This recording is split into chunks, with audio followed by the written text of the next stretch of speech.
ఆశ ఉండాలి, అత్యాశ ఉండకూడదు. మాయావతి వాస్తవంగా కాంశీరామ్ చేతుల్లో నుంచి పార్టీ తీసుకుందనే కంటే కూడా కాంశీరామ్ తన తర్వాత వారసురాలుగా మాయావతి నుంచోబెట్టారు.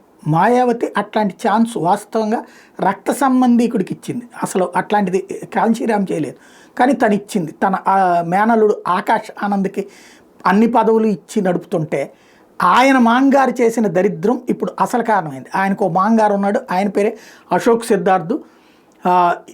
ఈ మధ్యకాలంలో మాయావతితో తిరిగేటటువంటి వాళ్ళని దగ్గరికి తీసి వాళ్ళని తమ వైపుకి తిప్పుకుని టోటల్గా పార్టీనే చీల్చడానికి కుట్ర పన్నాడు వాళ్ళ మాంగారు.